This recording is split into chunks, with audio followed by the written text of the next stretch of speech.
Entonces, Apocalipsis 22:16, ¿no es cierto?, dice o ratifica que es el testimonio de Jesucristo. Yo Jesús, dice Apocalipsis 22:16, yo Jesús he enviado mi ángel para daros, dice, testimonio de estas cosas. En las iglesias, yo soy la raíz y el linaje de David, la estrella resplandeciente de la mañana. Dice que Jesús era el centro de la economía judía. Jesús era el centro del santuario, porque todo apuntaba hacia él. Y ahora Jesús, ¿no es cierto?, le revela a Juan directamente el Apocalipsis desde el cielo, llamándolo su propio testimonio. Qué extraordinaria es lo que el Señor nos enseña. En un sentido especial, el libro de Apocalipsis es el testimonio de Jesús y el testimonio del Espíritu. ¿Ya? A ver, veamos en Apocalipsis, porque me menciona el verso 17, a ver, el 22:17, estábamos en el capítulo 22 leyendo, y el verso 17 dice, y el Espíritu y la esposa dicen ven, y el que oye diga ven, y el que tiene sed venga, y el que quiera tomar del agua de la vida gratuitamente. Y también en el capítulo 2, verso 7, Apocalipsis capítulo 2, verso 7, dice acá, el que tiene oído, oiga lo que el Espíritu. Entonces, Apocalipsis es el libro es el testimonio de Jesús y el testimonio del Espíritu. ¿Se fijan cómo están complementados la obra del Espíritu Santo? Si ustedes en este minuto tienen su Biblia en la mano y ven Apocalipsis 2:7, verán que Espíritu está con mayúscula. Y en la escuela nos enseñaron que el sustantivo con nombres propios van con mayúsculas. Por lo tanto, aquí dice que es el testimonio de Jesús y el testimonio del Espíritu. Fíjense qué interesante esto, porque si nosotros nos fuésemos a Génesis aquí me salgo un poquito para hacer una conexión, ¿ya? Dice, en Génesis, en el capítulo 1 dice, en el principio creó Dios los cielos y la tierra, Apocalipsis 1:1. Y dice, y la tierra estaba desordenada y vacía, y las tinieblas estaban sobre la faz del abismo, y el Espíritu de Dios, con mayúscula. Por lo tanto, es una persona independiente. Entonces, Apocalipsis ratifica lo que ya Génesis había dicho, ¿ya? Que es el testimonio de Jesús y el testimonio del Espíritu. ¿Cuál es la primera llave para poder abrir Apocalipsis, para poder desenredarlo, aunque no está enredado, pero a nuestra visión humana podría ser? ¿Y cuál es la primera llave? Y la primera llave interpretativa se presenta virtualmente en cada versículo del libro de Apocalipsis, en cada versículo. Por lo tanto, nosotros tenemos que ver al Apocalipsis como un libro fácil de entrar, un libro fácil de sumergirnos en él. Es como, por ejemplo, esas personas que les gustan las novelas de ficción, qué sé yo, las que a ustedes se les ocurra en este minuto pensar. Y la persona se sumerge en el libro, lo hace con confianza, no lo hace con miedo. Por lo tanto, nosotros tenemos que tener la misma visión de Apocalipsis, entrar y sumergirnos en él con confianza, porque sabemos que es el testimonio de Jesús, ¿no es cierto? Apocalipsis revela a Jesucristo, ¿ya? Y del Espíritu Santo. Por lo tanto, y complemento de los 4 evangelios. Por lo tanto, no tendríamos por qué tener miedo de estudiar Apocalipsis. Dice que la edición griega del Nuevo Testamento indica que Apocalipsis contiene más de 600 alusiones a los escritos del Antiguo Testamento. Entonces, dice que Apocalipsis contiene 600, vamos a poner acá, referencias, ¿ya? 600 referencias al Antiguo Testamento. Por lo tanto, no es un libro Apocalipsis desconectado de ningún lado. Dice 600 referencias del Antiguo Testamento. Por lo tanto, debiera ser fácil de entender, fácil de interpretar. La Biblia hebrea sigue siendo el fundamento y la raíz del Nuevo Testamento. Y solo cuando mantenemos juntos ambos testamentos tenemos una Biblia completa, ¿ya? Dice dice en Isaías, sécase la hierba, marchítase la flor, mas la palabra del Dios nuestro permanece para siempre. Es decir, nunca es cortada, nunca nosotros podemos sacar, porque dice, hay una orden, al que quitare o al que añadiere, es una observación, cuidado, dice, al que quitare o añadiere del libro de esta palabra. Yo quitaré, dice, su nombre del libro de la vida. Por lo tanto, nosotros tenemos que tomar la Biblia completa, no quitar. Me dice el hermano que no hay audio. Me dice el hermano Michael que no hay audio. Yo acá tengo audio. Hermano Michael, hay audio. No sé, será el aparato. Ah, ya, perfecto, ya, muy bien. Sí, porque acá yo tengo audio, acá yo tengo mi teléfono al lado, ¿ya? Y acá yo me puedo escuchar, así que ahí yo me puedo ir dando cuenta si estamos muteados o no, ¿ya? Gracias, hermano, por hacernos la acotación. Entonces, decía que en gran parte el Antiguo Testamento es profecía y el Nuevo Testamento proclama cumplimiento en Cristo y en su pueblo. O sea, ¿se fijan cómo se complementan el Antiguo con el Nuevo Testamento? Porque de repente uno podía pensar de que ya el Antiguo Testamento no corre. Ya quedó... Por ejemplo, alguien una vez me hizo la siguiente observación. Me dijo, nosotros no le podemos decir antiguo porque algo antiguo ya pasó. Ya, pero yo dije, no sé. Al final es cuestión de palabras más, palabras menos. Antiguo y Nuevo Testamento se complementan. Aunque le digamos antiguo, no tiene ningún problema. Sigue funcionando. No podemos entender completamente el uno sin el otro. Los dos van juntitos.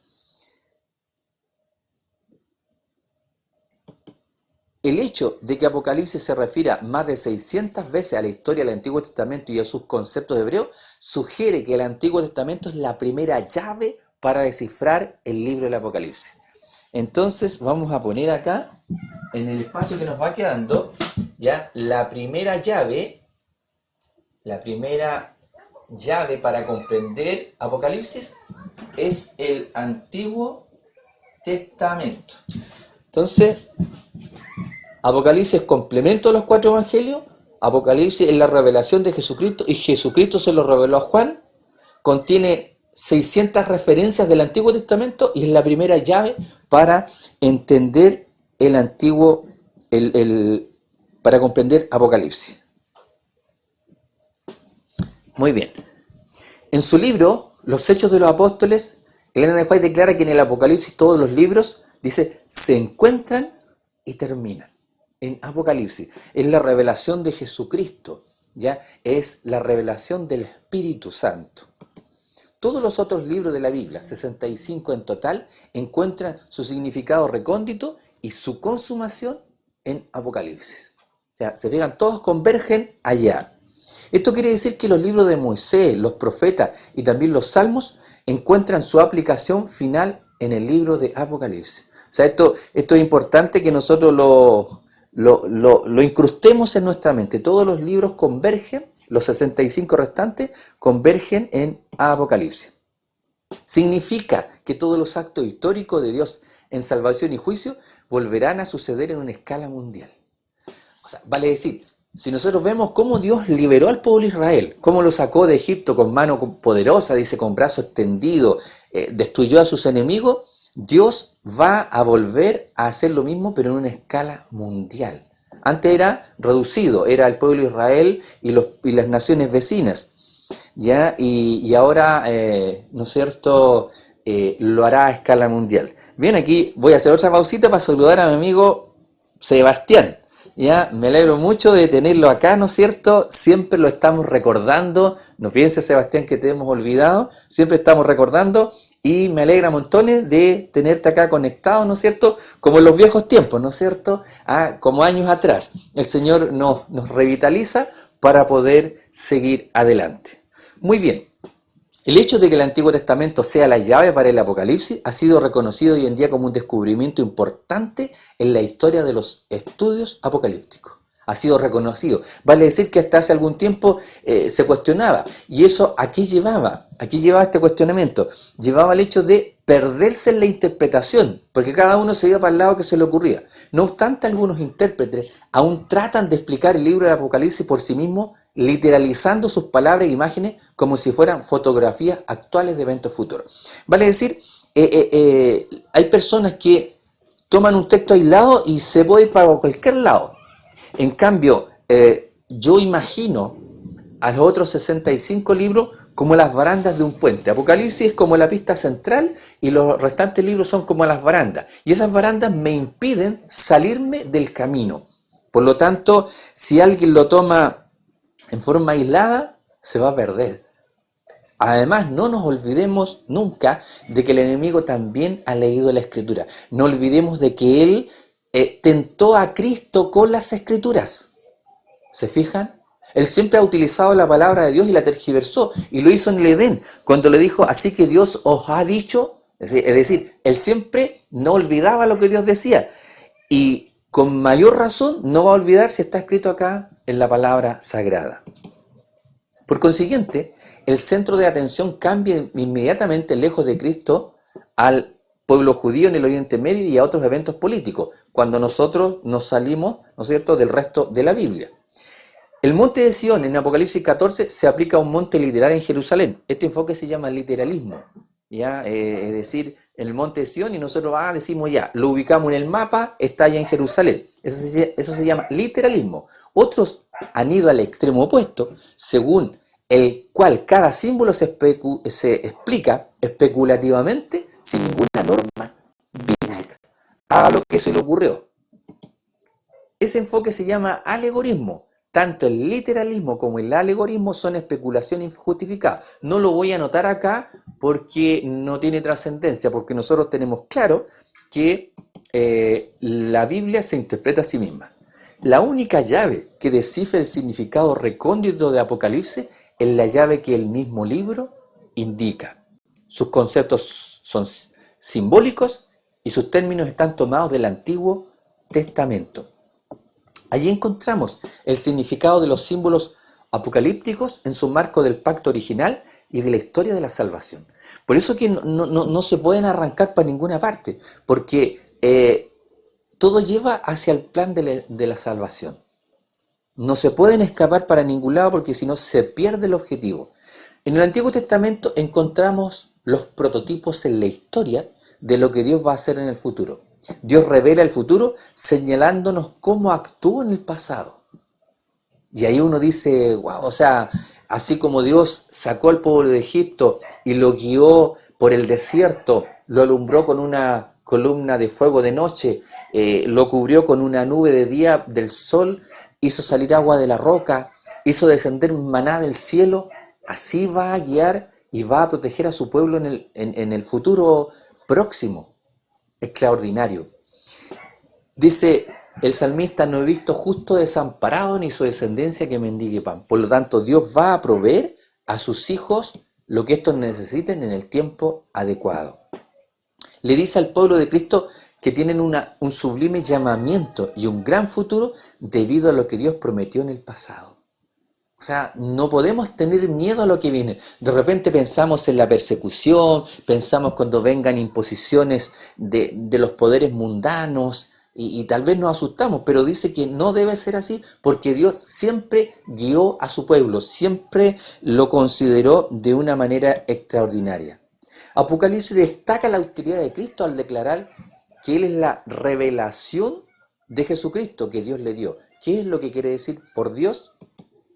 El Dios del pacto, el Dios de Israel, el Dios de Abraham, Isaac y Jacob.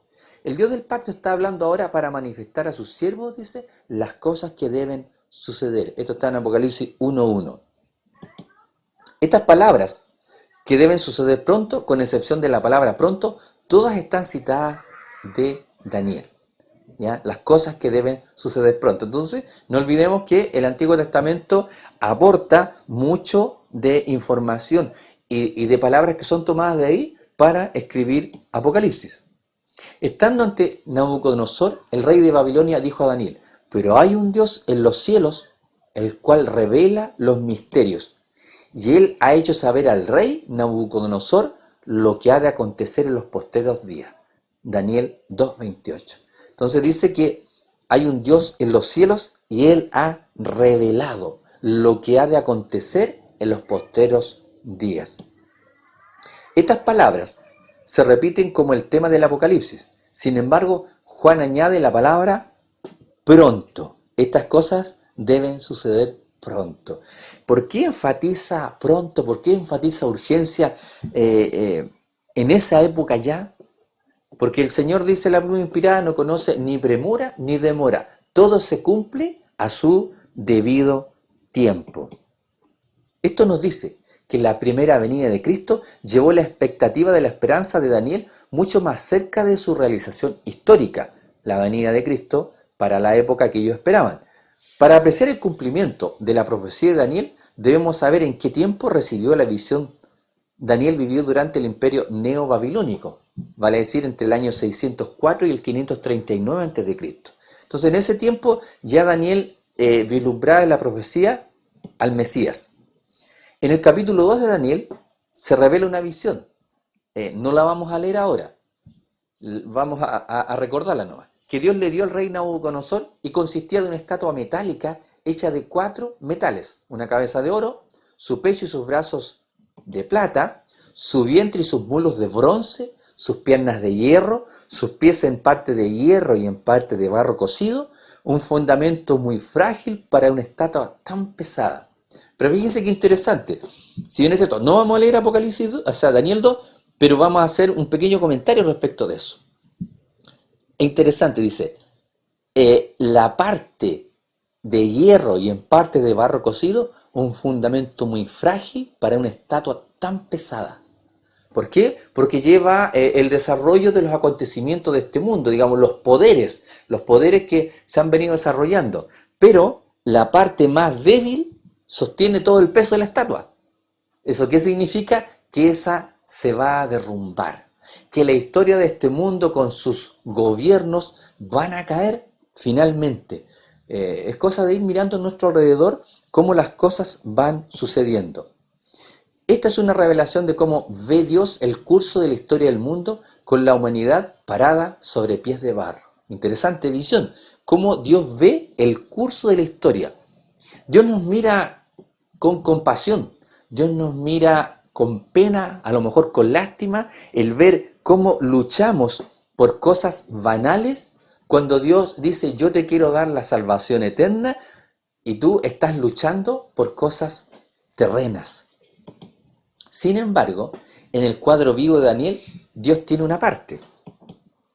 2 veces se destaca que una piedra fue cortada sin intervención humana. Esto está en Daniel 2, 34 y 45.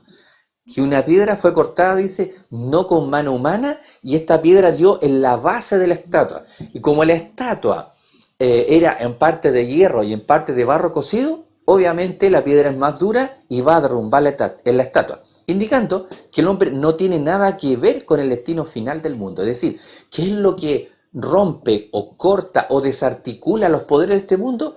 Una piedra que viene desde afuera. Y alguien decía, fíjense bien,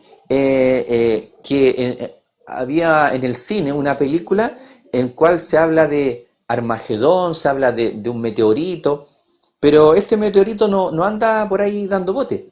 Esta piedra, dice, fue cortada no con mano humana, es decir, hay intervención divina. En el tiempo señalado por Dios, descenderá una roca del cielo, dirigiéndose hacia el planeta Tierra. El hombre, el científico, el astrónomo, que estudia todas estas cosas, tiene mucho miedo cuando ve que un meteorito se acerca a la Tierra. Según el hombre, según el científico, hace millones de años atrás, una roca gigantesca, un meteorito grande, cayó a la Tierra y eliminó a todos los dinosaurios, a todo lo que había vivo. Entonces, si el hombre piensa así, debería tener pánico y terror de una piedra. Sin embargo, los hombres, ¿no es cierto?, estudian cómo los meteoritos, cómo ese cordón de asteroides que hay entre la Tierra y Marte, se puede desprender algo de ahí y atacar la Tierra, generando una catástrofe. Pero acá dice que descenderá una roca del cielo dirigiéndose hacia el planeta Tierra. Y la estatua simboliza nuestro mundo en su historia política desde el tiempo del profeta Daniel. Comenzando con Babilonia, presenta los imperios sucesivos de Medo-Persia, Grecia, Macedonia, el imperio greco-macedonio, para ser seguidos por la autoridad de hierro del imperio romano, que duró desde el año 164 a.C. hasta el año 476. Después de eso vendría un mundo dividido. Hoy día no existe un gobierno mundial, aunque algunos han intentado hacerlo por la fuerza durante los últimos siglos, incluyendo a Carlomagno, Napoleón y Hitler. Ellos intentaron hacer un solo imperio para ellos perpetuar su nombre. Pero ¿qué decía la profecía? Que una piedra cortada no con mano humana daría en la base de aquella estatua que soñó el rey Nabucodonosor. Entonces, concluimos de que esa piedra es el reino de Dios, que se va a imponer, que se va a implantar. Por lo tanto, el ser humano no tiene nada que hacer acá. Nuestra situación mundial presente está sorprendentemente representada por los pies de la estatua de la profecía. Somos testigos de la época avanzada en la historia del mundo, tal como se bosqueja en Daniel 2. Realmente estamos en una época compleja, ¿ya? El hombre ha intentado unificar los gobiernos. En Europa, donde más esto se plantea, se instauró una moneda, que es el euro, para tratar de unificar, pero no pudieron porque Suecia no se acopló a esa moneda, Inglaterra se salió del mercado común, entonces no pueden. Dios es el Señor de la historia y por medio de Cristo la llevará a su conclusión decretada. Solamente Dios es el que determina las cosas, es el que hace su voluntad. Cuando Cristo venga por segunda vez, terminará con todas las estructuras políticas de poder, tal como se predice en Daniel 2, 44 y 45. Y aquí les invito a que me acompañen a Daniel 2, para que corroboremos esta palabra que dice acá el Señor, Daniel capítulo 2, versos 44 y 45. Y en los días de estos reyes, el Dios del cielo levantará un reino que no será jamás destruido, ni será el reino dejado a otro pueblo. Desmenuzará y consumirá a todos estos reinos, pero él permanecerá para siempre, eternidad. De la manera que viste que del monte fue cortada una piedra no con mano, la cual desmenuzó el hierro, el bronce, el barro, la plata y el oro, el gran Dios ha mostrado al rey lo que ha de acontecer en lo porvenir, y el sueño verdadero y fiel es su interpretación. Entonces, cuando Cristo venga por segunda vez, terminará con todas las estructuras políticas de poder, como se predice aquí en Daniel 2, 44 y 45. Entonces, si alguien tiene fe en gobiernos terrenales, si alguien piensa que protestando se va a lograr un mejor mundo, no está leyendo la Biblia, está teniendo una visión sesgada de lo que la Biblia dice. Nosotros creemos en la palabra de Dios y la palabra de Dios dice que el único gobierno bueno, que el único gobierno que realmente va a poder cumplir todo lo que promete es el gobierno de Dios. ¿Por qué? Porque para poder Dios prometer, cumplir todo lo que ha prometido, va a eliminar el pecado. Porque el pecado es el que genera el problema, porque el pecado es el que divide, el pecado es el que impide que haya unidad. Dios no es un espectador de la historia mundial. Muchas veces las personas dicen, ¿dónde está Dios cuando ocurre esto o lo otro? Él guía y dirige activamente el fluir de la historia hacia su destino, o sea que le ayudemos o no. Si nosotros nos negamos a predicar, si nosotros nos negamos a conformar una iglesia para predicar el evangelio, Dios igual va a hacer lo que Él se ha propuesto en su infinita misericordia. Jesús dijo de esta manera, si ustedes no hablaran, las piedras hablarán. Por lo tanto, Dios puede levantar un pueblo suyo, un pueblo leal, un pueblo fiel, hasta de las piedras. Y eso realmente a nosotros nos pone en una perspectiva de, o sea, si nosotros no cumplimos, Dios nos deja de lado. Pablo lo advirtió de esta manera. Dijo, si la rama natural, que era el pueblo de Israel, fue cortada, dice, ustedes son la rama injertada. Es más fácil que sean cortados. Esa advertencia nos pone en la perspectiva de que tenemos que ser leales y fieles a la palabra del Señor. En Apocalipsis nos vuelve a asegurar que todo será nuevo. Vayamos al capítulo 21 de Apocalipsis. Capítulo 21 y el verso 5. Dice acá el Señor en el verso 5, y el que estaba sentado en el trono dijo, he aquí el que estaba sentado en el trono. Ojo con eso. ¿Quién está sentado en el trono? Dios. He aquí yo hago nuevas todas las cosas. Y esa es la promesa. Hago nuevas. Por lo tanto, Dios no va a funcionar bajo una estructura gastada, bajo una estructura que siempre va a rebotar con el mismo muro, que es el pecado. Ninguna comunidad puede restaurar el paraíso. Hay por ahí algunos movimientos que dicen que nosotros, los 144.000, nos quedaremos en la tierra, mientras en el milenio los otros justo están en el cielo, y nosotros en el milenio vamos a restaurar la tierra. No. Solo Dios puede restaurar. El ser humano no tiene ni el poder ni la capacidad. Dios nos va a poner en un cielo nuevo y una tierra nueva, pero eso lo va a hacer Dios. Cuando Dios creó, es cosa de fijarse. Cuando Dios creó a Adán y Eva, estaba todo listo. Adán no tuvo que hacer nada. Adán trabajó a partir de lo que ya estaba hecho. Dios le dijo, fructificaos, multiplicad, henchid la tierra, lábrenla, sojúzguenla, señoreen sobre las aves, los peces, los animales. Pero era sobre algo que ya estaba. Por lo tanto, el ser humano no tiene ninguna capacidad. El Apocalipsis empieza con la garantía de que la predicción de Daniel sucederá pronto. Y esa es nuestra esperanza. Maranata, Cristo viene. Hay una nueva oportunidad en el Apocalipsis que no está presente en Daniel. Una indicación adicional de esta urgencia del fin del tiempo es el hecho de que el rollo de Daniel estaba sellado hasta el tiempo del fin. Vayamos a Daniel para corroborar esto. Daniel capítulo 12 y el verso 4. Daniel 12 y el verso 4. Nos dice acá el profeta Daniel en el capítulo 12 y el verso 4. Pero tú, Daniel, dice, cierra las palabras y sella el libro hasta el tiempo del fin, y muchos correrán de aquí para allá y la ciencia se aumentará. Entonces dice, cierra las palabras y sella el libro hasta el tiempo del fin. Y el libro de Daniel ya fue desellado. Ahora, por lo tanto, estamos en el tiempo del fin del que profetizó Daniel. Daniel 8 fue sellado explícitamente para un futuro remoto. Volvamos a Daniel capítulo 8 y el verso 26. La visión de las tardes y mañanas que se ha referido es verdadera, y tú guarda la visión, porque es para muchos días.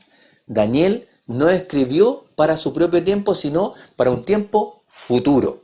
Por lo tanto, nosotros tenemos que, al leer Daniel, verlo a la perspectiva de algo que todavía faltaba, y Apocalipsis de algo que ya se está empezando a cumplir. Sus visiones quedaron selladas, porque eran para generaciones futuras. Por otro lado, el libro del Apocalipsis termina con esta orden directa. No selles las palabras de la profecía de este libro, porque el tiempo está cerca. Lo corroboramos en Apocalipsis capítulo 22 y el verso 10. Y me dijo, no selles las palabras de la profecía de este libro, porque el tiempo está cerca. Eso se le dijo a Juan hace ya casi 2000 años atrás. Si el tiempo estaba cerca para la visión de Juan, ¿cuánto más cerca está para nuestro tiempo de hoy? Se me saltó una diapositiva. Por lo tanto, dice que el libro sellado de Daniel queda abierto gradualmente en el Apocalipsis. Daniel se abre en Apocalipsis. Esto significa que uno no puede entender Apocalipsis sin entender sus raíces en Daniel. Hubiese sido muy importante haber empezado con Daniel, pero estamos con Apocalipsis y vamos a ir tomando constantemente a Daniel. Para mí, en el tema del estudio de la Sagrada Palabra, no me apura el tiempo, me apura que el Señor ya viene, pero también nos deja a nosotros la responsabilidad individual de escudriñar las Escrituras. El apóstol Pablo lo dijo así, dijo, los bereanos eran más nobles que los de Tesalónica, porque estos cuando escuchaban la palabra, dice, la escudriñaban para ver si era así. Esto se confirma por la primera declaración que hace Juan del tema fundamental de Apocalipsis. Se me volvió a saltar una. He aquí, viene con las nubes y todo ojo le verá, y los que le traspasaron y todos los linajes de la tierra harán lamentación por él, sí, amén. Esto está en Apocalipsis 1:7. He aquí que viene con las nubes y todo ojo le verá. ¿Recuerdan el pasaje de Hechos de los Apóstoles en donde Jesús está siendo levantado y los ángeles le dicen, varones galileos, ¿qué estáis mirando al cielo? Este mismo Jesús que ha sido tomado de vosotros al cielo, volverá. Y Apocalipsis, ¿cómo lo refrenda? He aquí que viene con las nubes y todo ojo le verá, y los que le traspasaron, es decir, toda aquella turba, toda aquella gente que actuó con tanta maldad y que no se arrepintió, dice, lo verá, y los linajes de la tierra harán lamentación por él. Esta es la parte que a nuestra sociedad actual le tiene miedo, le tiene pánico. Y por eso que ven a Apocalipsis como un libro patético, como un libro terrible, como un libro lleno de presagios horrorosos. Pero ¿qué es lo que hace tener miedo? El pecado. Por sí mismo este lenguaje figurado no da a conocer todo su profundo significado. La llave para entender su significado se encuentra en la Biblia hebrea. La raíz central primaria del Antiguo Testamento de Apocalipsis 1:7 es Daniel 7. Entonces, esto nos lleva a una comprensión más amplia. Este capítulo de Daniel, el 7, constituye la visión apocalíptica principal para el libro de Apocalipsis. Daniel mismo quedó profundamente conmovido por lo que oyó y vio. Su nueva visión amplió su predicación profética anterior del capítulo 2. Es decir, en el capítulo 2, Daniel vio la estatua, y en el capítulo 7 va viendo bestias, animales terribles. Ahora se describen los 4 metales de la estatua en Daniel 2 como 4 bestias insólitas que surgen del mar de las naciones como imperios mundiales en forma sucesiva. Y eso nosotros vamos a la historia y ahí lo podemos encontrar ratificado. Después sigue una nueva revelación que desarrolla el significado de la piedra que cae del cielo y desmenuza la estatua. Es decir, en esa estatua está toda la historia del mundo, hasta el fin, en Daniel capítulo 2. La segunda llave. Vimos la primera llave que era el Antiguo Testamento. Veamos la segunda llave. Escribe Daniel, miraba yo en la visión de la noche y he aquí con las nubes del cielo venía uno como hijo de hombre. Aquí está el texto completo de Daniel 7:13. Dice, miraba yo en la visión de noche y he aquí con las nubes del cielo venía uno como hijo, dice, de hombre. Esta representación específica forma la fuente de la proclamación de Juan en Apocalipsis 1:1. En Apocalipsis 1:7. Lo voy a buscar acá para tener la visión. Dice, he aquí que viene en las nubes, viene con las nubes y todo ojo le verá. He aquí que viene con las nubes y todo ojo le verá. En la visión de Daniel, el semejante a un hijo de hombre, el ser celestial, fue hasta el anciano de día con las nubes. Veamos Daniel 7:13 para corroborar esto, aunque ahí el texto está completo. Daniel capítulo 7 y el verso 13. Miraba yo, dice acá Daniel, en la visión de la noche, y aquí con las nubes del cielo venía uno como un hijo de hombre, ¿ya? Que vino hasta el anciano de días y le hicieron acercarse delante de él. Y le fue dado, dice en el 14, y le fue dado dominio, gloria y reino para que todos los pueblos, naciones y lenguas le sirvieran. Su dominio es dominio eterno, que nunca pasará, y su reino, uno que no será destruido. Entonces dice que ese Hijo de Hombre recibirá el dominio, y su dominio es eterno, que nunca será destruido. Esta coronación celestial del Mesías celestial en Daniel 7 desarrolla el centro culminante de Daniel 2, donde la roca cortada sin intervención humana embiste contra la estatua, la pulveriza y se la lleva el viento de manera que no queda nada, sino la roca que llega a ser el paraíso restaurado. Fíjense bien, dice que la roca embiste a la estatua y la reduce a polvo. Y el polvo se lo lleva el viento y no queda nada. Cuando uno usa esta expresión, que el viento se lleva el polvo, significa que no quedará ni siquiera el recuerdo de un mundo de pecado. Y la roca llega a ser el paraíso restaurado. Es decir, el trabajo lo hace Dios y lo hace completo el trabajo. Dios no hace un trabajo a medias. De esta forma, tanto Daniel 2 como Daniel 7, el profeta nos asegura que el reino de Dios será restaurado sobre la tierra. Es decir, en el libro de Daniel vemos la promesa de la restauración eterna del plan divino cuando creó al hombre en el Edén.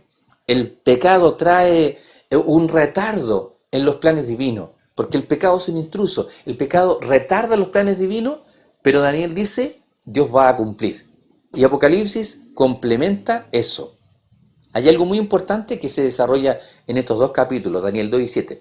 La piedra de Daniel 2 llega a ser el Mesías, representado como un hijo de hombre en contraste con las bestias impías del capítulo 7. Y esta revelación asombrosa revela que en el cielo hay otro personaje celestial además de Dios el Padre. Uno de apariencia divina que aparece sobre un carro de nubes celestiales con las nubes. Dice que las nubes cubrieron de la vista de los discípulos a Jesús. Y Juan lo ve, y Daniel también lo ve, envuelto en una nube. Estas deben representar las nubes de ángeles celestiales, que son muchísimos, son millones. El lenguaje figurado de nube indica una apariencia divina. No vamos a leer estos textos por ahora. El Mesías divino vendrá para juzgar y restaurar. Veamos Daniel 7, 22. Daniel, capítulo 7 y el verso 22. Entonces el Mesías divino vendrá para juzgar y restaurar. Daniel 7, 22 dice, y veía yo que este cuerno hacía guerra contra los santos del Altísimo y los vencía hasta que vino el anciano de días y se le dio el juicio a los santos del Altísimo. Y llegó el tiempo y los santos recibieron el reino. Es decir, la promesa del reino se cumple. El Padre le da todo el dominio sobre la tierra. Este Mesías gobernará nuestro mundo de parte de Dios. Vale decir, los gobiernos humanos no sirven. Están acá como, por decirlo de alguna manera, como la situación lo amerita y hay que hacerlo así. Por no decir un parche, sino la situación amerita que tienen que haber gobernantes humanos. Pero el verdadero gobernante es Dios. Cuando el pueblo de Israel se dejó guiar por Dios, siendo guiado por jueces que recibían las órdenes directamente de Dios, funcionó muy bien. Pero cuando el pueblo de Israel dijo, queremos un rey, el profeta les advirtió de parte de Dios, les dijo, los reyes los van a oprimir, los reyes tomarán de vuestras cosechas, tomarán de vuestros hijos, de vuestras hijas, los volverán siervos, los oprimirán. Y ellos dijeron, no importa, queremos rey. Bueno, dijo el Señor, tendrán rey. Pero la solución divina no es que el hombre gobierne, sino que Dios gobierne porque Dios hace las cosas bien. Declara Daniel, y que el reino y el dominio y la majestad de los reinos debajo de todo el cielo sea dado al pueblo de los santos del Altísimo. Esta es la promesa que Dios tiene. Aquí leemos que los santos recibirán el reino de Dios. Ese reino es reino eterno y todos los dominios les servirán y obedecerán al divino Hijo de Hombre, es decir, a nuestro Señor Jesucristo. De esa manera, Dios transfiere en el cielo al Mesías divino toda la autoridad y el poder soberano sobre nuestro planeta. Dios el Padre le da toda la soberanía a su Hijo nuestro Señor Jesucristo. El Hijo de Hombre Celestial debe provenir del cielo y dirigirse a la tierra. En ese punto Apocalipsis 1 continúa y supera a Daniel 7. Apocalipsis 1 anuncia, he aquí, dice, que viene con las nubes y todo ojo le verá. Vendrá pronto a nuestra tierra y todo ojo le verá. Todas las teorías que digan que el ojo de la fe, que Jesús va a venir en un lugar determinado, son falsas. Vendrá, dice, y todo ojo le verá. Es decir, habrá Dios va a solucionar de alguna manera el problema de que mientras nosotros acá estamos de noche, la otra parte del globo están de día. Dios se lo va a solucionar de alguna manera, dice, y todo ojo va a ver al Mesías viniendo en gloria y majestad. Esta no es una venida espiritual, invisible, porque aún los incrédulos en todo el mundo verán su venida. Por lo tanto, no puede ser ni invisible ni espiritual. Significa la gloriosa reaparición del Señor Jesucristo resucitado. Veamos Hebreos capítulo 9 y verso 28. Hebreos capítulo 9 y el verso 28. Hebreos capítulo 9, verso 28 nos dice: así también Cristo fue ofrecido una sola vez para llevar los pecados de muchos, y aparecerá por segunda vez, sin relación con el pecado, para salvar a los que le esperan. Esa es una esperanza extraordinaria para nosotros. Para los judíos el Mesías era primordialmente un personaje político y militar. Cuando Jesús estuvo con los discípulos, ellos esperaban ser liberados del yugo militar, del yugo político del pueblo de Israel. Jesús no deseaba confirmar estas expectativas mesiánicas. Veamos Juan capítulo 6 y el verso 15. ¿Qué nos dice acá respecto de la actitud de Jesús a esa visión que tenía el pueblo judío de la liberación política del pueblo de Israel y del yugo romano? Pero entendiendo Jesús que iban a venir para apoderarse de él y hacerle rey, volvió a retirarse al monte solo. Esas actitudes estorbaban la obra mesiánica. Se distanció de la imagen mesiánica prevaleciente en sus días y eligió un símbolo del Antiguo Testamento que no estaba cargado con esa interpretación errónea. Dios tiene un camino, Dios tiene un plan, y el hombre, si lo estorba, Dios se hace a un lado, pero siempre busca cumplir ese plan. Jesús se llamó a sí mismo el Hijo del Hombre. Cambió la expresión de Daniel de uno como un hijo de hombre a un término mesiánico más explícito, Hijo del Hombre. Cristo se llamó a sí mismo en repetidas ocasiones el Hijo del Hombre. De hecho, aparece así 77 veces en los 4 evangelios. La frase el Hijo del Hombre no quiere decir que Jesús fue meramente un hombre. Cristo explica su autodesignación de la visión de Daniel 7. Pues para que sepáis que el Hijo del Hombre tiene potestad en la tierra para perdonar pecados, a ti te digo, levántate. Es decir, la autoridad divina está basada en la opción o el poder de perdonar pecados. Aquí, Cristo se llamó a sí mismo el Hijo del Hombre. Como el Hijo del Hombre daniélico, como el Hijo de Hombre daniélico, tiene el poder para perdonar pecados. Ningún sacerdote levítico dijo nunca, te perdono tus pecados. No hay ningún pastor protestante que afirme, te perdono tus pecados. Solamente el sacerdote católico afirma, te perdono tus pecados, ego te absolvo. Según la Sagrada Escritura, solo Dios puede perdonar nuestros pecados. Y vamos a ver Salmos 32, 5. Salmos capítulo 32 y el versículo 5. Dice acá, mi pecado te declaré y no te encubrí mi iniquidad. Dije, confesaré mis transgresiones a Jehová y tú perdonarás la maldad de mi pecado. Entonces un hombre no puede perdonar pecados, solamente Dios tiene esa facultad.